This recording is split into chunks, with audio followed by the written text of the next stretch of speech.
Vamos a leer la Biblia, ¿vale? ¿Parece bien? Vamos a leer capítulo 7 de Zacarías. Para los que se os mueven los profetas menores, está hacia el final, está el penúltimo de los profetas menores. Y vamos a leer todo un capítulo 7.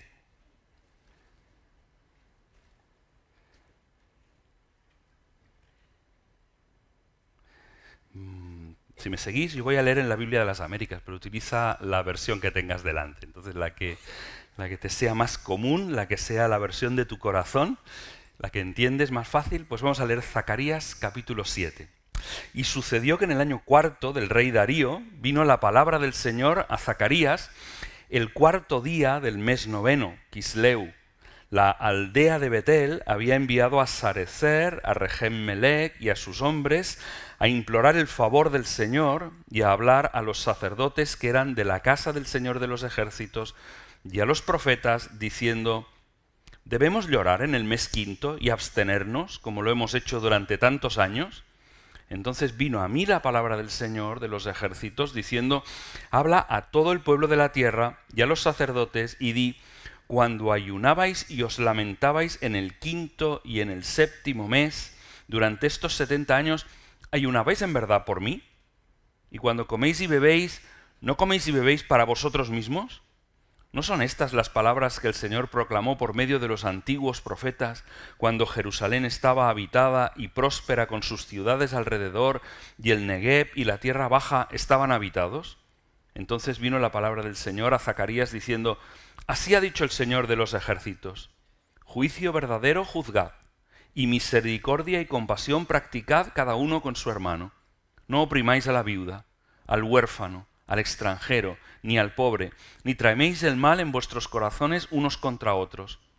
Pero ellos rehusaron escuchar, y volvieron la espalda rebelde, y se taparon los oídos para no oír, y endurecieron sus corazones como el diamante para no oír la ley ni las palabras que el Señor de los ejércitos había enviado por su espíritu por medio de los antiguos profetas. Vino pues gran enojo de parte del Señor de los ejércitos. Y sucedió que, como yo había clamado y ellos no habían querido escuchar, así ellos clamaron y yo no quise escuchar, dice el Señor de los ejércitos, sino que los dispersé en torbellino entre todas las naciones que no conocían.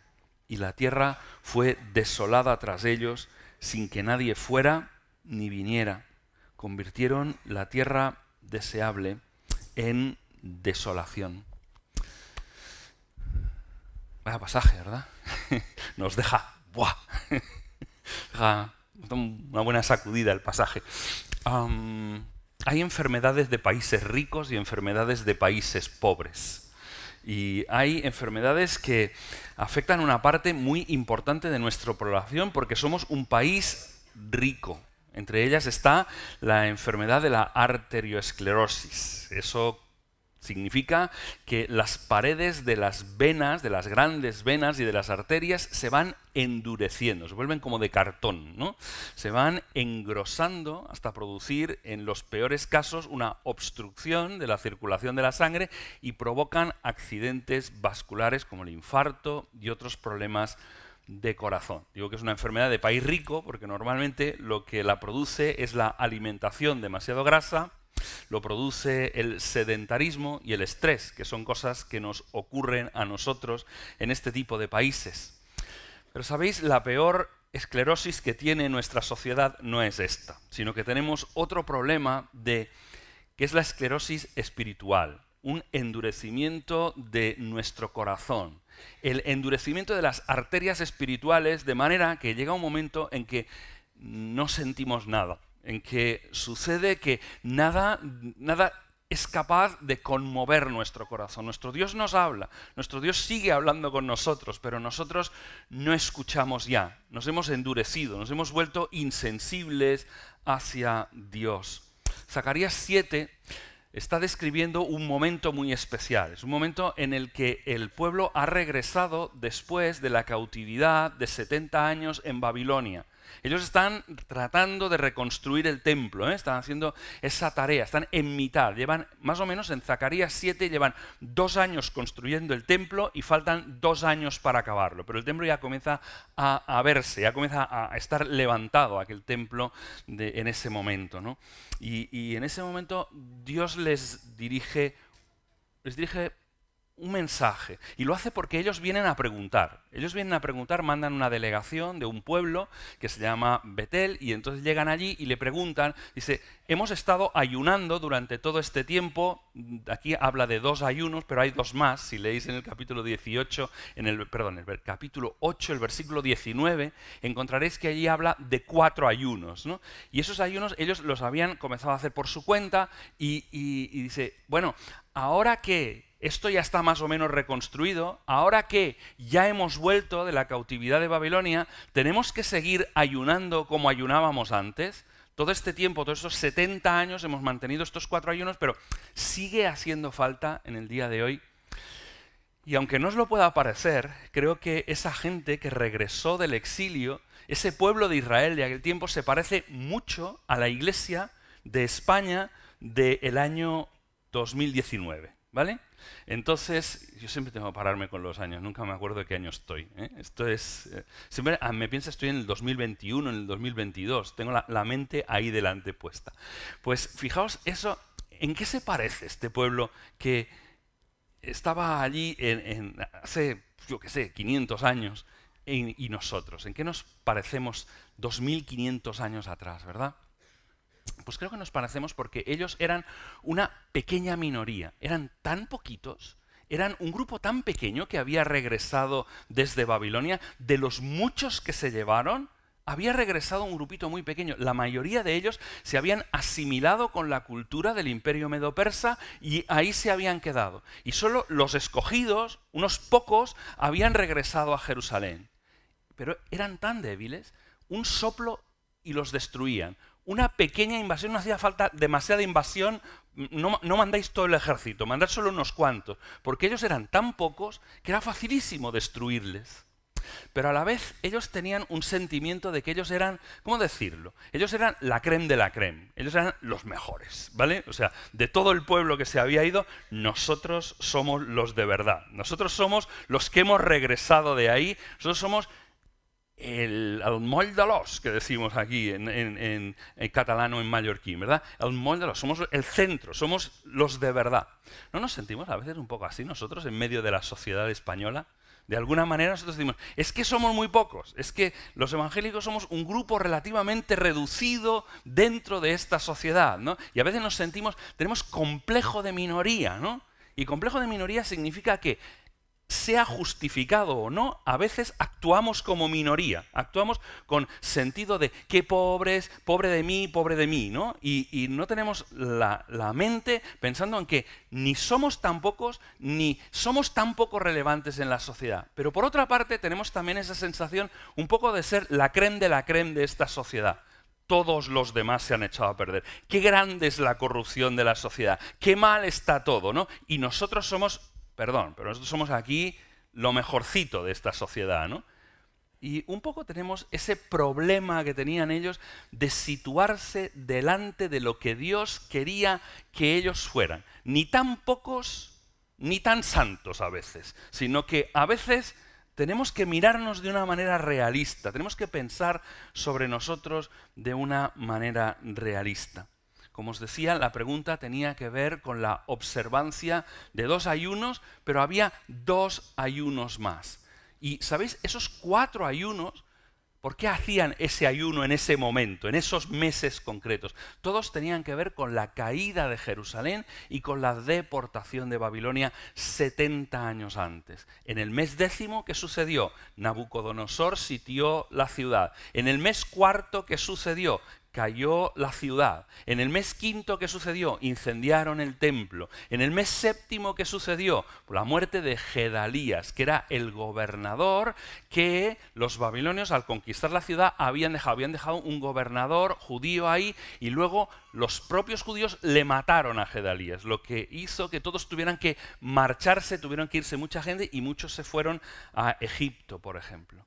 Y la respuesta de Dios a través de Zacarías es hacerles mirar la historia de sus antepasados, llevarle la visión de por qué estáis aquí, cómo habéis llegado a estar en el sitio en el que estáis ahora, por qué la situación en la que estáis es la que es. Y el tema central, el texto central de todo este capítulo está en el versículo 12. Mirad cómo comienza el versículo 12. Y endurecieron sus corazones. Y endurecieron sus corazones. Eso se llama esclerosis espiritual. Endurecieron sus corazones. Ya no eran capaces de sentir como Dios sentía. Ya no eran capaces de sentir lo que Dios sentía. Esclerosis espiritual. Y sabes, el problema de la esclerosis espiritual que apunta en ese versículo 12, ¿sabes qué problema que tiene? Es que puede ser hereditario. Ellos habían sufrido eso en la generación anterior a el exilio babilónico. 70 años antes habían sucedido ese esclerosis, ese endurecimiento del corazón. Pero esta nueva generación estaba experimentando el mismo problema. Y es un problema tan grave, queridos, que tú y yo podemos estar endureciendo nuestro corazón delante del Señor. Es un aviso que Dios nos da. Esto está escrito para ti y para mí. Esto no fue escrito solo para aquella generación, sino para todas las generaciones de cristianos que vendremos a continuación. El mes de marzo del año pasado estuve en un encuentro en Roma. ¿Y sabéis de lo que hablábamos en ese encuentro en Roma? Estábamos hablando del tema del nominalismo. ¿Os suena algo el tema del nominalismo? Significa llevar un nombre de cristiano, pero que sin embargo los contenidos que hay detrás no se correspondan con el nombre. Solo tenemos el nombre, mantenemos toda la apariencia, pero detrás no hay realidad espiritual. Os confieso que por primera vez, esta es la tercera vez que el movimiento de la Hosana llama a estudiar y ver el tema del nominalismo. ¿Y sabéis qué cambio había en esta vez de las dos anteriores? Que las veces anteriores habíamos estudiado el nominalismo entre los católicos, el nominalismo entre los ortodoxos, el nominalismo entre los protestantes tradicionales, y esta vez estábamos estudiando el nominalismo entre los evangélicos, por primera vez. Este problema ya no está fuera de la casa, este problema está entre nosotros. Y comenzamos a ver causas, y estuvimos poniendo 7 causas del nominalismo delante de nosotros. Algunas tenían que ver con evangelización, otras tenían que ver con pastoral. Pero quiero contaros una cosa. El efecto más grande que sucedió al ir estudiando esto, ¿sabéis cuál fue? No fue el estudio del nominalismo de los otros, sino fue el darnos cuenta que nosotros, los 40 que estábamos estudiando allí, teníamos nosotros en nuestras vidas características de las que estábamos estudiando en los demás. El problema del nominalismo, de llevar solo el nombre y no los contenidos, es que me ha tocado a mí, ese es el problema, que yo también tengo características, que yo también en alguna manera estoy endureciendo mi corazón delante de Dios. ¿Y cómo tengo que ir una y otra vez? ¿Cómo tengo que volver a escuchar a Dios? Porque el problema no está en los demás, sino que el problema no está en la iglesia en general. No es un problema de la iglesia de Occidente, es un problema de cada uno de nosotros. Es el problema de que poco a poco nuestro corazón se va enfriando. ¿Qué dice aquí Zacarías? Una primera cosa, un primer punto. Dice que la religiosidad exterior es uno de los peores riesgos que atraviesa el pueblo de Dios. El problema de la religiosidad exterior. Aquel remanente de judíos, los que habían sido deportados a Babilonia y que ahora habían vuelto, habían sido tremendamente meticulosos en guardar esos ayunos. Pero ¿sabéis? Mantenían los ayunos, pero sus corazones no estaban involucrados en ese ayuno. El signo exterior estaba allí, pero el corazón no estaba mientras ellos estaban ayunando. Era un ritual exterior, pero la realidad de caminar cada día con Dios estaba palideciendo. Se estaban deslizando hacia la religiosidad superficial, la religiosidad exterior. Alguien dijo alguna vez que el problema del mundo evangélico, de nosotros, es que se ha extendido millones de kilómetros, pero se ha adelgazado 1 milímetro. Y solo es 1 milímetro de profundo. Eso que a nosotros nos está pasando ya les pasaba a ellos. ¿Qué dice la palabra de Dios sobre esto? Una primera cosa que dice este texto es que es de origen humano la religiosidad exterior. La religiosidad exterior tiene dos características. La primera es que es de origen humano y la segunda es que el objetivo final de esa religiosidad es el ser humano también. Tiene al hombre en el principio y al hombre en el final. No tiene a Dios en el principio y a Dios en el final. Y ese es el problema de la religiosidad exterior. ¿Sabéis, queridos? Nos enfocamos en reglas. Nos encantan las reglas a la gente religiosa. Nos enfocamos en rituales. Y los evangélicos no tenemos rituales, pero hacemos las cosas siempre igual. O sea, esto no le llamamos rituales. Rituales que en muchas ocasiones Dios no ha ordenado. ¿Hay aquí algún trazo de mandamiento de que Dios ordenara alguno de estos 4 ayunos? Ninguno. No hay ningún mandamiento en la Escritura en donde Dios ordenara hacer 4 ayunos. Era la idea de ellos, lo de los 4 ayunos. Cosas que Dios no había mandado. Dios solo mandó un ayuno. Y no era ninguno de estos 4. El ayuno anual que Dios mandó era el del día de la expiación. Nada más. ¿Realmente hay algo malo en hacer ayunos? Ninguno. No hay nada malo. Es bueno, es saludable, es positivo. Arrepentirse de nuestros pecados es saludable. Orar a Dios para la restauración de la nación, para la restauración de la iglesia, es sano, es saludable. Dios, por eso, lo que nos está diciendo es, más que estas cosas, quiero misericordia y no sacrificio. ¿Os acordáis? Oseas 6:6, quiero misericordia, no sacrificio, quiero misericordia. Más adelante Miqueas, ¿no? Dios ha dicho lo que quiere del ser humano, que hagamos justicia, que amemos misericordia, que andemos humildemente delante de Dios. Y es lo mismo que dice ahora en estos versículos 9 y 10 de este texto, ¿verdad? Mantener las prácticas religiosas sin cuidar de lo que Dios ha mandado realmente.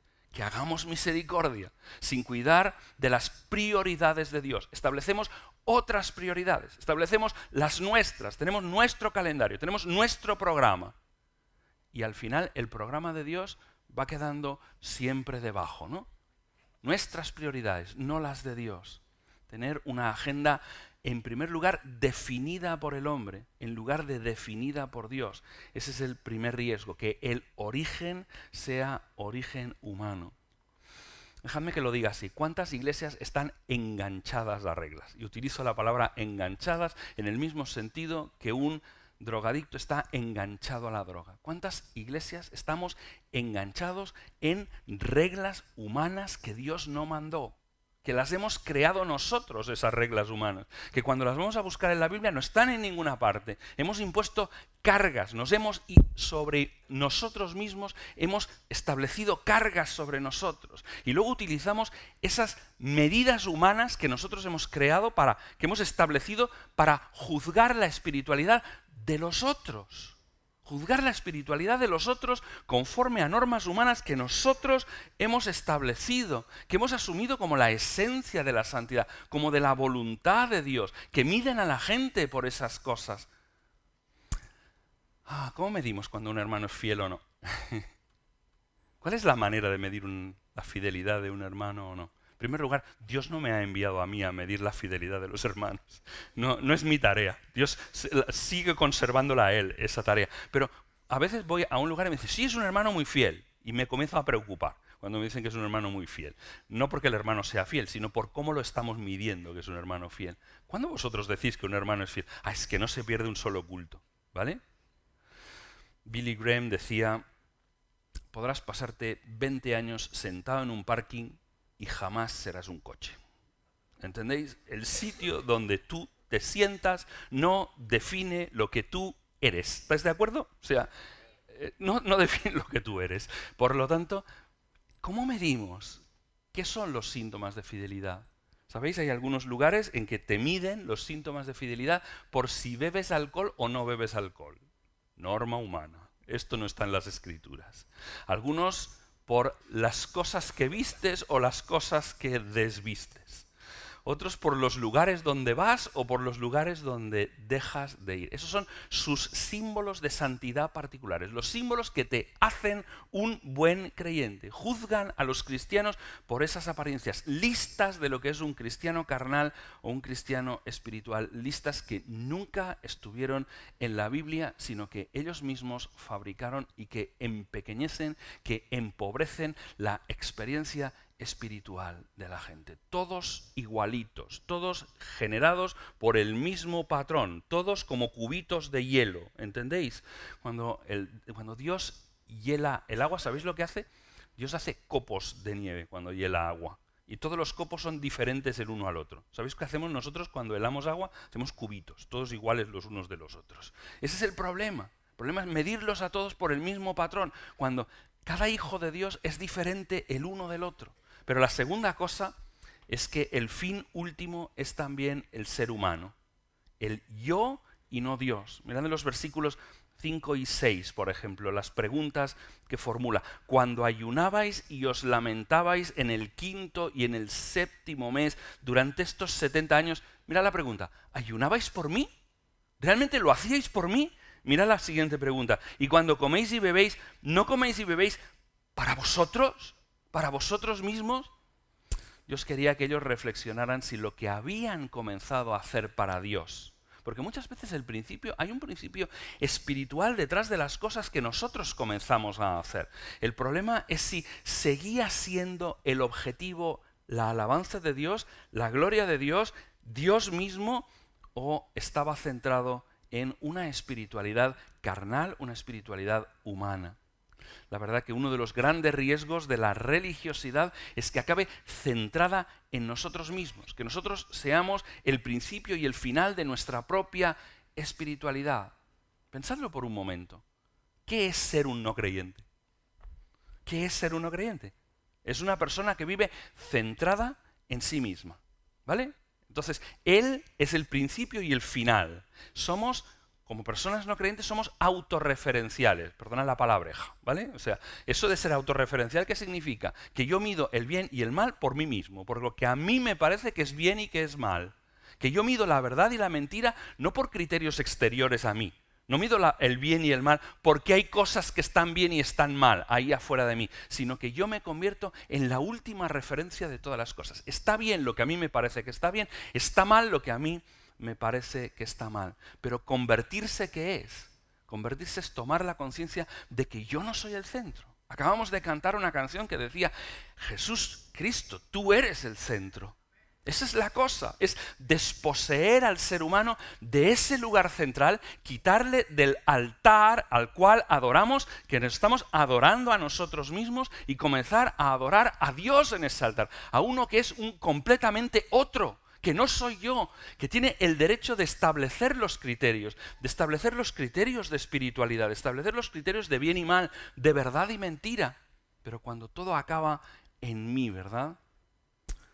En su día Jesús confrontó a los fariseos.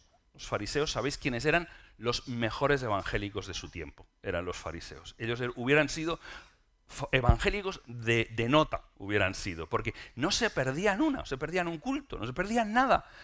Daban las cosas al milímetro, ¿no? Eran súper puntillosos, y con los ayunos ya no os digo, eran los que más ayunaban de todos ellos. Pero su modelo de espiritualidad fue rechazado completamente por Jesús, porque se iniciaba en ellos y terminaba en ellos. Ellos eran el principio de su espiritualidad y el final. Ellos practicaban una espiritualidad para que los demás la vieran.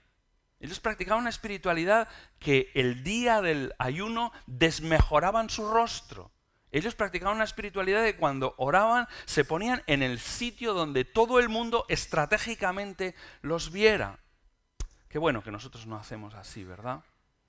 Pero ¿no os ha pasado nunca a vosotros de dejarles saber a los demás cuánto os cuesta seguir al Señor? ¿Cuántos sacrificios y cuántos esfuerzos que nadie os ha visto y que nadie ha compensado? Y nosotros lo dejamos saber así suavemente, como quien no quiere la cosa, para que alguien se entere. A mí sí me ha pasado. O sea que yo he hecho eso. Si no os ha pasado a vosotros, ya veis a uno que sí que lo ha hecho alguna vez.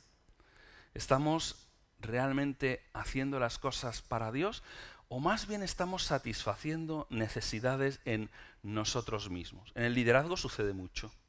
Hay líderes que estar en el liderazgo les cuesta un montón de esfuerzo, un montón de sacrificio, un montón de trabajo, ¿sabes? Pero cuando les dices, mira, en este sitio ya no eres necesario, se agarran, madre mía, se pillan el asiento y no los arrancas ni con agua caliente.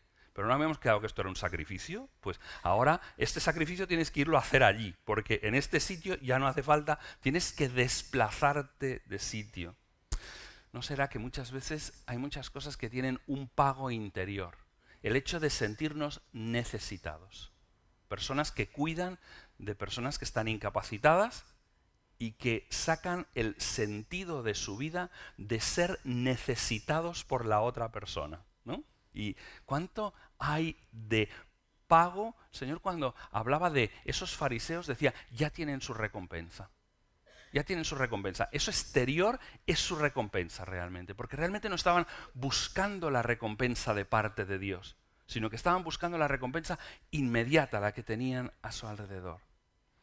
Tengo que preguntarme, tengo que a veces hacerme un chequeo espiritual, frecuente chequeo espiritual, y ver si mis arterias, si mis venas no se están engrosando, ¿no? Si no se están volviendo insensibles delante de Dios, si mi corazón se ha vuelto duro como el diamante, dice Zacarías aquí. Hay un segundo aspecto, que es que la religiosidad exterior te lleva a la esclerosis espiritual. Religiosidad exterior sin realidad interna con Dios hace que nuestro corazón se endurezca. Cuando hay solo la realidad exterior, pero la realidad interior va disminuyendo, hace que mi corazón se endurezca. Se presentan los síntomas que aquí están en los versículos del 12 al 14. Y endurecieron sus corazones como el diamante para no oír la palabra de la ley, ni las palabras del Señor de los ejércitos, que había enviado por su espíritu por medio de los antiguos profetas. Vino pues gran enojo de parte del Señor. Lo que sucedió en aquel momento, el riesgo que ellos enfrentaban, esa nueva generación, el riesgo que enfrentamos nosotros es haber perdido el objetivo para el que lo hacemos. Y tenemos que hacernos chequeos frecuentemente. ¿Para qué y para quién, no? Siempre me viene a la cabeza eso de continuar haciendo las actividades, pero haber dejado al Señor fuera. ¿Os acordáis de un pasaje que utilizamos algunas veces en el terreno de la evangelización? Ese pasaje de Apocalipsis capítulo 3 y versículo 20, ¿no? Ese pasaje no se refiere a la evangelización. Es un pasaje en donde dice, he aquí estoy a la puerta y llamo, ¿verdad? Si alguno oye mi voz y abre la puerta, entraré a él y cenaré con él y él conmigo. ¿Sabéis? Este pasaje no es para evangelización. ¿En qué puerta está Jesús en este momento? ¿A qué puerta está llamando Jesús en este momento? ¿A la puerta de un inconverso? No. No es la puerta del corazón de un inconverso, está llamando a la puerta de una iglesia. Está llamando a la puerta de la iglesia de la Odisea. Y sabéis, uno solo llama a la puerta cuando le han dejado fuera, ¿vale? Desde el lado de dentro nunca se llama una puerta. Solo se llama una puerta cuando te has quedado fuera y resulta que no puedes entrar. Y ellos están celebrando cultos. Y están haciendo actividades y tienen reuniones de oración y tienen obra social y tienen un montón de cosas. La iglesia funciona, pero el problema es que la iglesia funciona con Cristo fuera. Y cuando la iglesia, si por lo menos la iglesia se parara, si por lo menos la iglesia no continuara, eso sería una buena señal, si pararan los cultos, por ejemplo. Pero cuando todo sigue igual y Cristo está en la parte de afuera de la puerta, eso es una señal de que nos hemos endurecido. Jorge Berwer, el que fue director de Operación Movilización, donde comencé mi ministerio, escribió una vez un folleto que se llamaba Cómo apostatar sin que nadie se dé cuenta, ¿vale? O sea, era un manual sobre apostatar de la fe sin que nadie de los demás se dé cuenta. Muy interesante. ¿Sabéis cuáles son signos de ese endurecimiento? ¿Cómo los podréis detectar? Mira, del versículo 11 nos habla de algunos de esos síntomas. Dice, pero ellos rehusaron escuchar, 1, volvieron la espalda rebelde, 2, y se taparon los oídos para no oír. Realmente algunos son similares, ¿no? Ellos rehusaron escuchar. Se taparon los oídos, ¿entendéis? La forma física, ¿no? De taparte los oídos y ¿sabéis como los niños pequeños cuando alguna vez dicen, no quiero escucharte, así, ¿no? Pues ellos hicieron lo mismo, no querían escuchar a Dios. Dios había enviado un profeta tras otro, que les hablaban de parte de Dios, que les avisaban, ¿no? Dios les amaba, son su pueblo, siguen siendo su pueblo de alguna manera. Dios les quiere, pero ellos están desarrollando una enfermedad espiritual. Uno frecuentemente tiende a endurecer el corazón, ¿sabéis en qué momentos? Normalmente en momentos de prosperidad. Y esto les ocurrió en la generación anterior. Les ocurrió. Aquí en el versículo 7, ¿no? Fijaos cómo habla en ese versículo 7 de cuando Jerusalén estaba habitada y próspera, con sus ciudades alrededor, y el Negueb y la tierra baja estaban habitados, ¿no? Cuando estaban en pleno triunfo, estaban ahí, ya no podía ir las cosas mejor. En ese momento ellos dejaron de escuchar a Dios. Miras a tu alrededor y te sientes seguro. Te sientes orgulloso del trabajo que has realizado. Todo esto lo he hecho por mi mano. ¿Os acordáis de aquel hombre que había tenido una cosecha bárbara y brutal y decía, me faltan graneros para almacenar esto, tiraré estos, construiré otros, ¿no? Haré aquí una obra impresionante y luego le diré a mi alma, tranquila, ya está, ¿no? Ya lo tienes todo. Y comienzas a pensar que lo que Dios dice nunca se va a cumplir. Comienzas a pensar que realmente lo que dice Dios, esos avisos de Dios, pero ¿cómo nos va a ir mal si estamos subidos en la ola? ¿Cómo nos va a ir mal? Si nunca nos ha ido tan bien como hasta ahora, ¿no? Y no te das cuenta que el problema no está en cómo te ha ido, sino en cómo te irá, ¿no? Piensas que tú puedes escapar de esos avisos, que no te alcanzarán, que Dios no sabe, que realmente Dios no conoce. Y cuando te das cuenta, pues igual las cosas siguen yendo bien, pero quien no va bien eres tú, que te endureció tu corazón. En segundo lugar, ellos rehusaron someterse a la autoridad, ¿verdad? Dice ahí en el versículo 11, ellos volvieron la espalda rebelde, ¿no? Es aquellos bueyes que no se dejan poner la yunta, ya sea en la teoría, ya sea en la práctica, pero no aceptamos que Dios tenga el derecho de decirnos lo que tenemos que hacer. Queremos echar su yugo sobre nuestro. La gente de nuestra generación pronuncia esta frase: nadie tiene el derecho a decirme lo que tengo que hacer, ¿no? Este es el síntoma de nuestra generación. O sea, que no admitimos otra autoridad fuera de nosotros mismos. Os decía antes, somos autorreferenciales. Nosotros decidimos qué está bien y qué está mal, qué es verdad y qué es mentira. Y no admitimos a nadie que nos diga lo que nosotros tenemos que hacer. Nadie tiene derecho realmente. ¿No nos damos cuenta que la autoridad de Dios es para mi bien? ¿No nos hemos despertado aún? Que Dios no es el aguafiestas de turno, que no es aquel que me impone normas para fastidiar, sino que realmente Dios es aquel que me avisa para mi bien, que Dios solo tiene un propósito, que Él sabe lo que viene delante, que Él sabe cuán grande es la curva que hay delante y que estoy yendo a 140 hacia esa curva. Y nosotros no admitimos eso. Nosotros cuando nos negamos a obedecer a Dios de alguna manera, lo que estamos es un problema de fe. Un problema de confiar que Dios siempre quiere lo mejor para nosotros. Yo pienso que nosotros tenemos nuestro mejor plan. Yo acabo pensando que nadie sabe mejor que yo qué es lo que me conviene. Y eso, el problema de la desobediencia no es un problema simplemente de desobediencia, es un problema de falta de confianza en un Dios que quiere lo mejor para mí, que sabe lo que es mejor, que conoce el futuro, que conoce todo y que Él ha preparado para mí lo mejor en esta tierra. ¿Cuál es la curación de la esclerosis espiritual? ¿Tiene cura esto? Doctor, ¿tiene cura? ¿No? Y Dios dice, sí, tiene cura. Claro que sí, tiene cura. La prescripción de Dios para la esclerosis es renovar nuestra relación íntima con Él, renovar esa relación con el Dios vivo. Cristianismo no es una religión. Cristianismo no es la obediencia a un montón de normas. Cristianismo es relación con Dios.